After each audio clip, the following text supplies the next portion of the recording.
मैं जिस घटना का जिक्र करने वाला हूँ वो उत्तर प्रदेश की गाजियाबाद शहर की है और ये कोई काल्पनिक और आध्यात्मिक कहानी नहीं है, बल्कि एक परिवार की सच्ची घटना है। आपको बता दें कि गाजियाबाद के एक परिवार के 3 सगी बहन, जिनकी उम्र 12 साल, 14 साल और 16 साल बताई जा रही है, वे एक कोरियन गेम की लत उनको काफी हद से लग गई थी। इतनी ज्यादा लग गई थी कि जहां पे समझाना नामुमकिन था।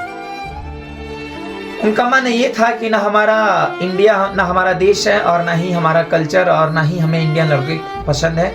इसलिए वो कोरियन गेम्स और कोरियन लड़कों को फॉलो करती थी और पूरे के पूरे दिन वो बात करती थी। उनके बारे में बताया जा रहा था कि लॉकडाउन के दौरान उन्होंने यूट्यूब के माध्यम से कोरियन लैंग्वेज सीख गई थी, जिनकी ये आदत काफी हद से बढ़ गई थी। पिताजी एक सोशल वर्कर थे और वो अपने बेटियों के ऊपर ताने सुन सुन करके वो परेशान थे और अपनी बेटियों को सारी चीज से मना कर रहे थे कि बेटा ये चीजें सही नहीं है, लेकिन वो बेटियां कहाँ मानने वाली थी।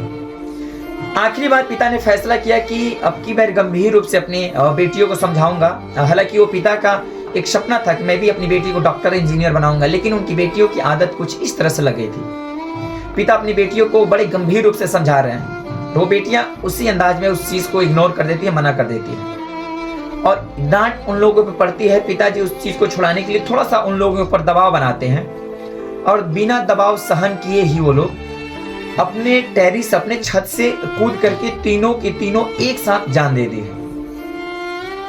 मैं एक सवाल जरूर भारतीय लड़कियों से करना चाहूंगा कि जिसके छत्र छाया में आपकी परवरिश हो रही है, क्या आपके बारे में वो गलत सोच सकता है? जो अपने औलाद के लिए खून पसीना एक करके पाई पाई जुटा करके आपके सुविधा के लिए वो प्रोवाइड कर रहा है, क्या इस तरह के पिता भी किसी को नसीब होते हैं जो अपने बेटे को सुधारने के लिए खून पसीना और हर एक तरीके से वो मुकाबला करते अपनी जिंदगी के साथ?